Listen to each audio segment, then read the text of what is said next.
Bom dia! Começando mais um Despertando com Dharma, domingo, dia 5. Vamos, Gia. E aí ouvindo Martinalha, essa mulher é sensacional, com a música do Baden e do Vinícius de Moraes. Pra que chorar? Bom dia, Rosa Jacobs. Cris, tudo bem por aí? Oi, Luísa.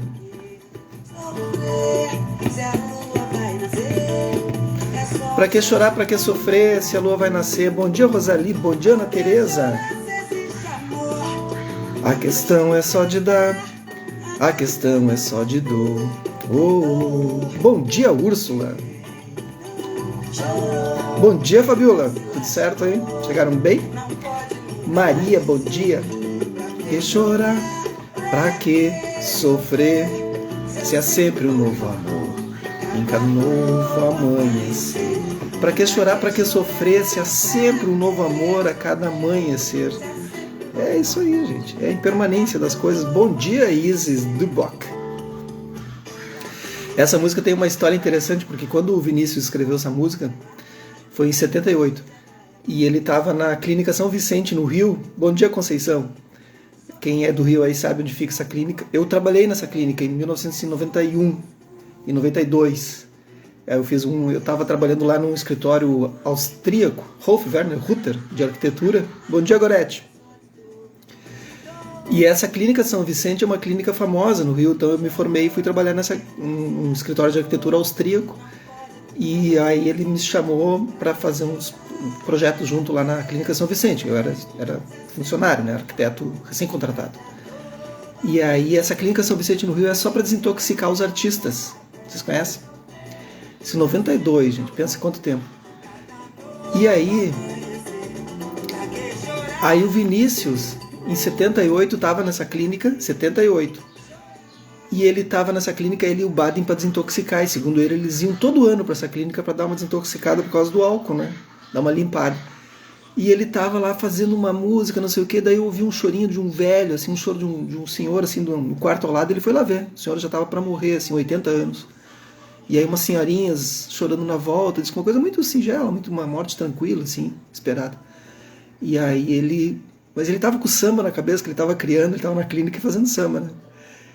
E aí ele terminou essa música, pra que chorar, pra que sofrer, se é sempre um novo amor em cada novo amanhecer. Então, pra que chorar, pra que sofrer, se é sempre um novo amor a cada amanhecer, né? Então a gente não deve, segundo a Gorete, a gente é muito apegadinho, mas a gente tem que ter, né, desapegar. Tudo bem aí, pessoal? Vamos lá então. A Beira do Abismo, John Halifax. Gostaram da história? A música brasileira tem muitas histórias bacanas.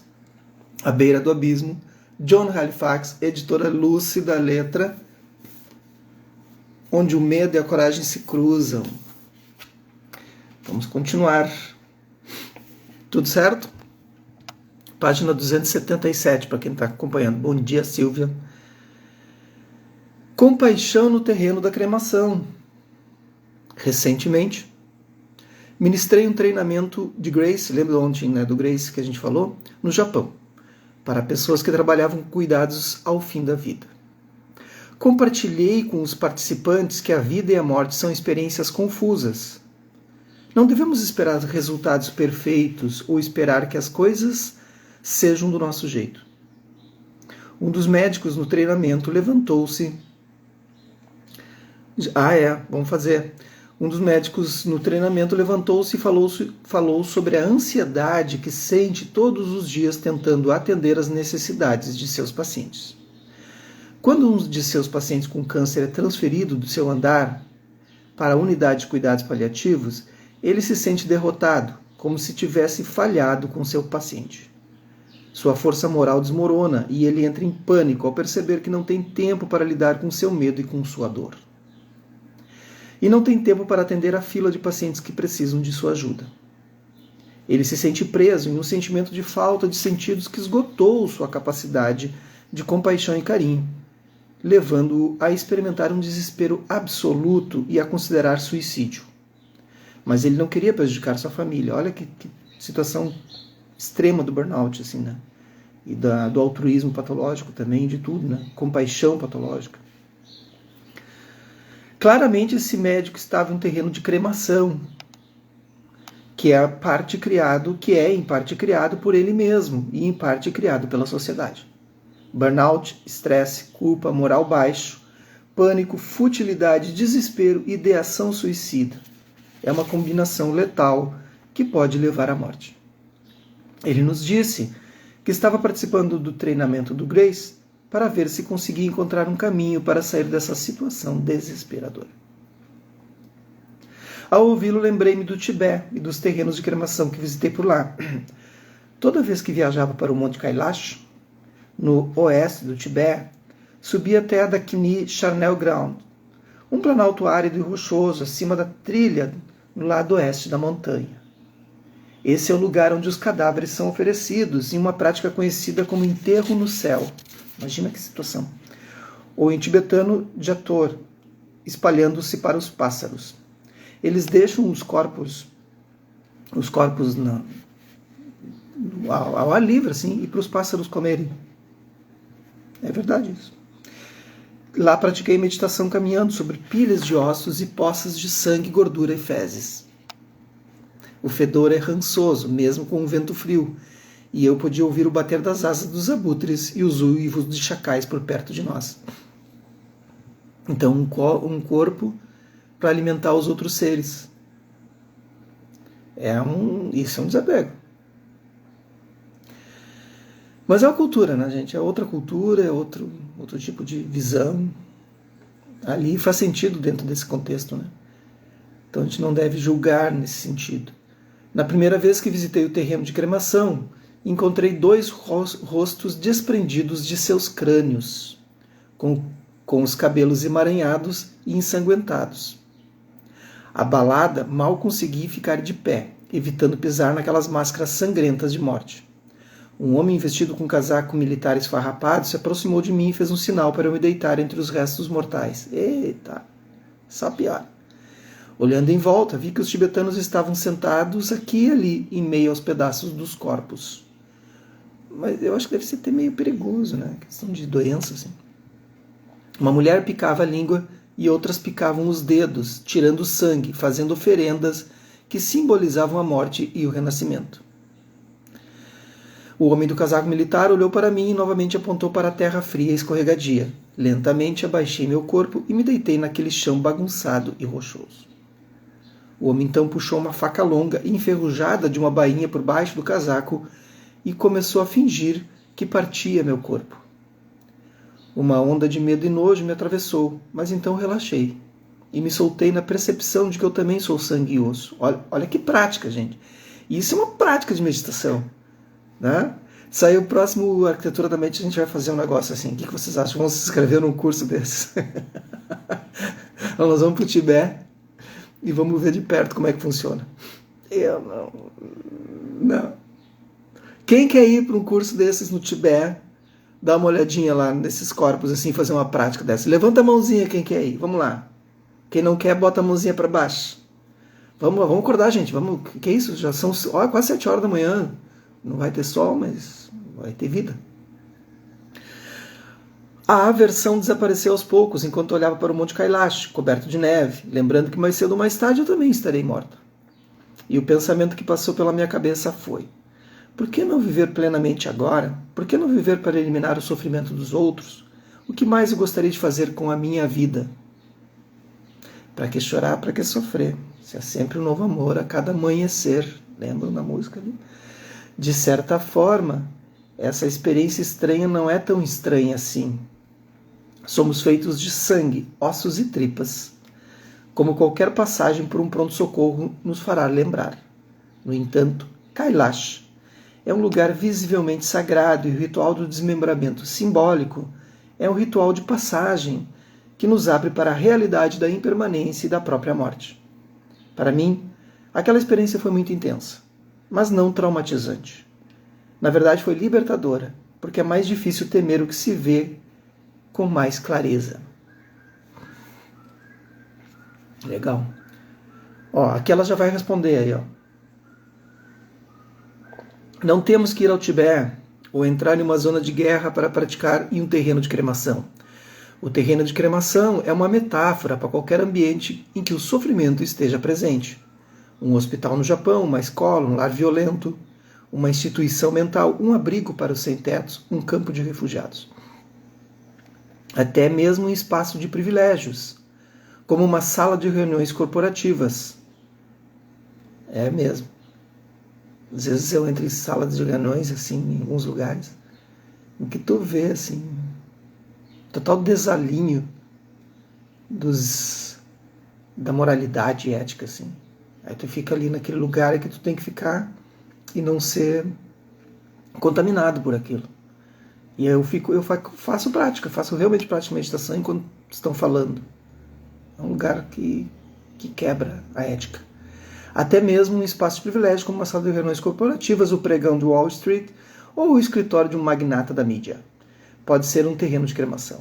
Realmente, qualquer lugar contaminado pelo medo, depressão, raiva, desespero, desrespeito ou engano é um terreno de cremação, incluindo nossa própria mente. Qualquer que seja a nossa profissão ou vocação, a prática do terreno de cremação está disponível. Sentamo-nos em meio ao sofrimento sutil ou ao sofrimento óbvio. O lodo em que caímos quando escorregamos para o abismo também é um terreno de cremação. É um lugar onde temos que enfrentar nossas próprias lutas e onde nossa compaixão pelos outros que estão lutando nas profundezas pode se fortalecer. Quando sofremos dentro do nosso próprio campo interno, somos vulneráveis ao altruísmo patológico. Então prestem atenção aí, gente, quando a gente está naquele reino dos infernos, assim, na nossa mente. A angústia empática, ao sofrimento moral, ao desrespeito e ao burnout. Mas quando adotamos uma visão mais ampla e mais profunda, vemos que um terreno de cremação não é apenas um lugar de desolação, mas também um lugar de possibilidades ilimitadas. Meu colega Flitmore, que ficou preso por 14 anos por acusações de tráfico de drogas, compara sua experiência de praticar meditação na prisão com a prática em um terreno de cremação. A prisão é um ambiente onde a prática é difícil, ele observa, onde a ganância, o ódio e a desilusão estão na ordem do dia. No entanto, esse terreno de cremação provou algo para ele. Em seu livro, O Dharma no Inferno, o Flitmore escreve: estou completamente convencido, depois de passar 14 anos na prisão com assassinos, estupradores, ladrões de banco, credo, deve ser uma beleza, molestadores de crianças, trapaceiros e traficantes de droga e todo tipo de criminoso que possa imaginar, de que a natureza fundamental de todos os seres humanos é boa. Então ele viu a bondade nesse meio, né? Não tenho absolutamente nenhuma dúvida em minha mente. Assim como Fleet, eu também acredito que a redenção é possível, diz John. E toda situação tem algo que pode nos ensinar, algo que pode nos levar à nossa sabedoria natural. Em muitas mandalas tibetanas, o círculo de proteção externo mostra 8 cemitérios cheios de cadáveres, animais carniceiros, ossos e sangue. Não há lugar melhor para contemplar a natureza impermanente de nossas vidas do que um cemitério. Esse círculo serve como uma barreira de entrada para os medrosos despreparados. É também uma zona em que nossa prática de meditação pode florescer.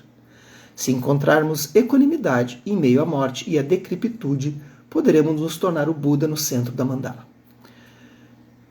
Eu participei já de práticas assim. Não posso falar porque elas são iniciações secretas da mandala vajrayana, né, do budismo tibetano em Três Coroas. E participei de iniciações vajras em que há muita coisa. Fiquei 15 dias nisso. Manhã, tarde e noite, madrugada. Assim, a gente começava 2 da manhã e até as 10 da noite do outro dia. Dormia um pouquinho, dormia na sala mesmo, às vezes só caía para o lado e voltava a praticar. E muita coisa. O troço foi punk. Te leva a uns lugares muito, muito doidos. E é isso que eu posso falar, mais nada. O resto é tudo porque é realmente Não é permitido falar. Resgatados dos infernos. Outro título. Esse tipo de coragem, sabedoria e compaixão é exemplificado pelo Bodhisattva Divo, que representa a nossa capacidade de mantermos o equilíbrio quando entramos nos reinos infernais do sofrimento dos outros ou do nosso próprio sofrimento. Ela prometeu não atingir o estado de Buda até que todos os infernos sejam esvaziados. Vai demorar. Ela muitas vezes é representada como um monge simples, com roupas de monge com cabeça raspada. Mas algumas vezes é de fato uma figura feminina. Na mão esquerda ela segura uma joia que realiza desejos para iluminar a escuridão. Na mão direita ela segura um chakujo, um cajado com anéis cintilantes que alertam insetos e pequenos animais que ela está se aproximando, para que ela não os machuque acidentalmente. Os 6 anéis do Shakujo simbolizam 6 reinos da existência. Lembram para quem a gente já leu, né, alguma vez nisso? O reino dos deuses, o reino dos deuses invejosos, que são os semideuses, o reino dos fantasmas famintos, o reino dos infernos, o reino dos animais e o reino humano. Jizo caminha à beira do abismo. Como um bodhisattva e um monge, masculino e feminino. Jizo, não sei pronunciar isso, Jizo, bate com seu shakujo nas portas do inferno. Quando a porta se abre, ela desce ao fosso de fogo, em meio a uma multidão de seres torturados, submetidos a todo tipo de sofrimento. Hoje está infernal a leitura aqui. Mas vamos continuar, vamos só ver onde vai dar isso. Mas agora termina. Em vez de tentar freneticamente salvá-los, ela abre bem os braços e aqueles que querem ser salvos pulam e se abrigam nas mangas ondulantes de suas vestes. A verdade é que muita gente está nessa situação dos reinos dos infernos, gente, e não querem ser salvos. Às vezes é no reino dos infernos da mente. A gente aponta um caminho e as pessoas não querem ver. E como o budismo não é proselitista, ele não fica ali buscando e mandando mensagenzinhas, vamos lá, tenta ver que tu está fora, não sei o quê. O budismo não vai fazer isso. O budismo simplesmente observa, se a pessoa chegar perto, chegou. O budismo não vai buscar pessoas nesses lugares assim. Ele vai estar sempre disponível, 100% disponível. Mas a pessoa tem que ter o início da busca, a primeira motivação, aí sim. Como Jizo, podemos nos aproximar daqueles que sofrem e oferecer uma maneira de serem resgatados dos infernos, ou seja, tu mostra. Uma maneira de refugiar-se na segurança e na bondade. Mesmo sofrendo, poderemos oferecer aos outros ou a nós mesmos nossa compaixão. Afinal, os bodhisattvas não buscam situações fáceis, mas precisamos ter força para entrarmos no reino dos infernos de uma maneira consciente, determinada e, por fim, curiosa e destemida. Precisamos ter o coração de Jizo para nos mantermos firmes na encruzilhada da morte e da vida, para que outros possam descobrir o caminho para a liberdade. Bom, paramos com a parte do... Tudo bem até aí? Vamos seguir que agora dá uma amenizada aqui. Eu já li essa parte aqui. Estão todos bem? Estão acordados, gente? Ou vocês deixaram a câmera ligada e foram tomar um café, escovar os dentes, estão tomando banho e deixam lá no... Né? Pô, não me deixem. Levanta a mão aí quem está acordado ainda. Isis, está acordada? Vamos. Quero saber, senão eu não continuo. Tô rebelde hoje. Carolina está acordada. Levantou balão. Ah, tá. Balão vermelho. Tem mais gente acordada. Bicho, não fale alto. Tem gente dormindo. Tem mais gente acordada. Durante uma recente viagem ao Japão, tive a chance de ver um espelho mágico, feito inteiramente. Ó, Rosalie tá, Garete tá, Silvia tá, Ana Teresa tá. Assim tá bom. Pô, não tô sozinho, né, tia? Não me deixem sozinho aqui. Ela viu um espelho mágico no Japão, feito inteiramente de bronze fundido. Esses espelhos são objetos raros e sagrados, produzidos por uma única família japonesa que ainda pratica esse ofício antigo e misterioso. Na parte de trás desse espelho, em particular, havia um relevo de um dragão, um símbolo de poder e boa sorte. Em sua superfície frontal perfeitamente polida, vi o reflexo do meu rosto. como em qualquer espelho de vidro. Parecia ser um espelho normal, embora requintadamente trabalhado. Mas o incrível é que quando o espelho era posicionado de modo que a luz refletisse em sua superfície e uma parede escura, se viu uma imagem de Bodhisattva Divo projetada na parede. Pá, que legal que deve ser isso. Vou procurar na internet, ver como é que é. Essa imagem fica oculta dentro do bronze fundido. Que bacana, né? Imagina. O contorno escuro da cabeça raspada da monge, com suas... Imagina tu tá ali e dá uma virada assim. Pô, que é isso? Com suas vestes sobre o peito, aparece rodeada por uma intensa luz refletida flutuando na parede. O pior é se tu não conhece, né? O espelho, quando tu vê, tá ali um ser do teu lado. Raios de luz emanam da sua cabeça como se ela estivesse em pé em pleno sol, e seu cajado parece tocar a terra para abrir os portões do inferno. Embora pareça metal sólido, o espelho guarda um segredo. Se somos o espelho refletindo o mundo, então profundamente incrustado dentro de nós está o Bodhisattva, invisível que liberta os seres em sofrimento. A grande capacidade de compaixão de Jizo permanece oculta até que seja revelada pela luz. A nossa capacidade, gente. Mas há outro elemento que deve estar presente, a escuridão. A imagem só pode ser vista quando projetada em uma superfície escura.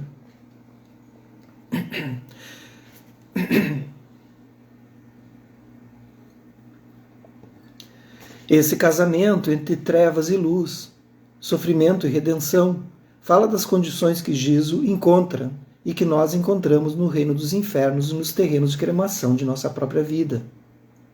Alguns sobreviventes de terríveis adversidades tornam-se causadores de danos, como uma espécie de vingança contra o mundo. Outros se dedicam a profissões onde podem ajudar pessoas que sofrem da mesma maneira que sofreram. Aqueles que sobreviveram a abusos, vícios, bullying ou opressões sistêmicas podem ser chamados a sair da escuridão do sofrimento e, como Jizo, trazer outros seres com eles. E como Jizo, eles podem descobrir o grande potencial do espírito humano, de se voltar para a bondade em meio à devastação e dessa maneira dar vida à sua capacidade de compaixão e de sabedoria. Esses são os que encontraram o caminho de volta à terra firme, à beira do penhasco, de um lugar que lhes dá uma perspectiva ampla sobre a verdade da interconexão entre todos os seres e todas as coisas, sobre o entrelaçamento do medo e da coragem. À beira do abismo, nossa determinação em encontrar o mundo do sofrimento se transforma em chamado. Descobrirmos que a compaixão é o grande veículo que nos livra do sofrimento e nos dá poder, equilíbrio e, por fim, a liberdade, não importando o que tenhamos que enfrentar. Desse lugar, vemos que todos nós compartilhamos uma vida comum, um mundo comum, um destino comum. Como disse uma vez a artista performática Marina Abramovic, quando estamos no limite, estamos realmente no momento presente, porque sabemos que podemos cair.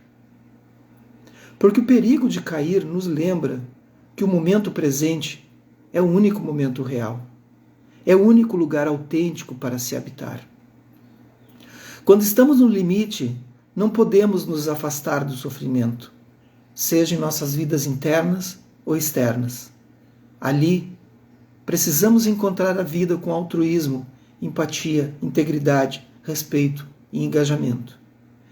E se nos dermos conta de que a Terra está desmoronando sob os nossos pés, quando começamos a nos inclinar para causarmos o mal, a compaixão pode nos manter firmes nos limites mais elevados da nossa humanidade. E se cairmos, a compaixão pode nos afastar dos infernos do sofrimento e nos levar de volta para casa. Acabou.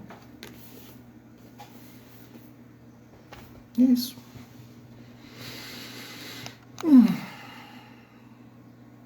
Então é isso, gente. Acabou o livro. Foram 63 dias com essa leitura à beira do abismo. Quando a gente entra para o Dharma, quando tu descobre o Dharma, descobre o budismo, é como um sopro na tua vida, assim. Eu lembro que quando eu me aproximei novamente do Dharma, né, que eu vivia afastado por muito tempo, alguns momentos da minha vida ele surgia, desaparecia, como uma onda, assim, eu botava a cabeça para fora e voltava, né? E esse conhecimento que está na gente, esse estado búdico que está conosco o tempo todo, ele faz com que a gente de vez em quando dê essa olhada, assim. E eu lembro perfeitamente dos momentos em que eu olhava para fora, eu olhava que essa onda conseguia me levar para cima, eu conseguia respirar, tomava um fôlego, e aí aquilo novamente me levava para baixo, me levava para outras situações, e os aspectos mundanos da vida ia me levando para todos os lugares, e sendo jogado contra os muros, né? E contra as rochas. E com o tempo eu comecei a tomar mais fôlego, e permanecer mais tempo. E outras vezes caía profundamente, assim, nesses estados da beira do abismo, caía nesses abismos, assim. Caía em depressões profundas, em ansiedades absurdas, e novamente eu perdi o fôlego. E por fim, um dia eu resolvi tomar refúgio, disse, mesmo que eu continue com pouco fôlego, com pouquíssimo fôlego, respirando somente com a cabeça para cima d'água, eu vou continuar me mantendo dentro desse movimento do Dharma. Não importa o que aconteça, não importa o quanto a vida seja difícil para mim ou para outros, eu vou continuar boiando. Se eu não puder nadar, eu vou fazer com que a Sangha nade por mim, que a comunidade nade por mim, que as pessoas da minha mandala nadem por mim e me empurrem. E é isso que eu prometi fazer. Prometi a mim mesmo, prometi como um voto de Bodhisattva que criei, que tive ao ser um preceitado. E ao fazer o voto de Bodhisattva, é fazer o voto de levar a todos a palavra do Dharma. Que vocês viram, não é nada mais do que o conhecimento natural que todos nós temos.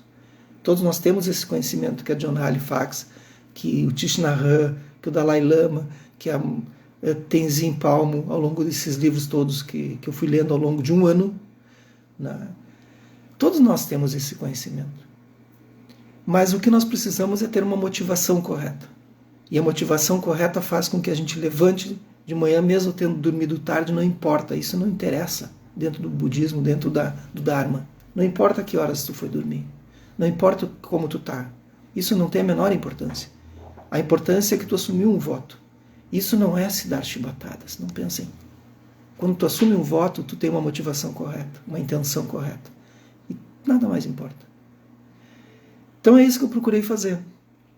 Dentro desse tempo desse livro, é trazer novamente a palavra do Dharma, trazer a palavra que passa por mim, com as brincadeiras, a forma que eu sei levar, que é a forma através da brincadeira, através desses descontrair um pouco, né, dos meus erros, das vezes em que eu não soube transferir a mensagem, das vezes que eu criei subterfúgios e saí fora completamente, como muitos me disseram, tu saiu fora do texto.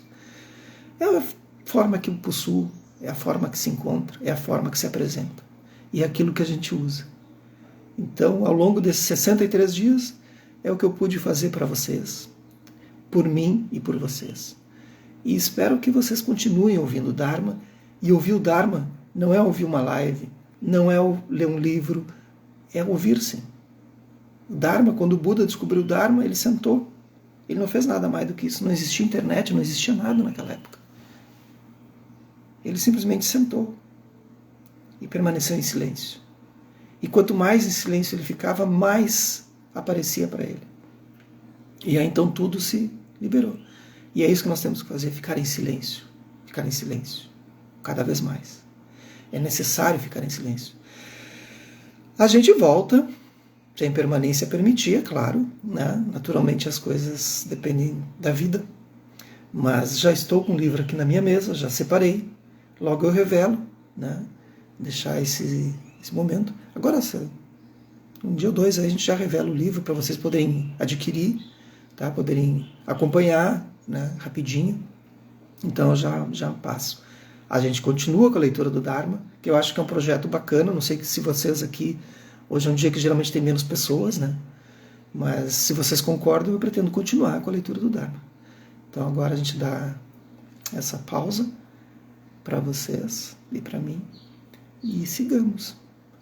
Porque não podemos parar. Não podemos parar. Certo? Em breve eu revelo o livro, Luísa. Deixa. Para não.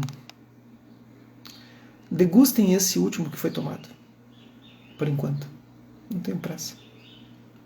Tá bem? Não se preocupe com o próximo trem. Tu tá na estação.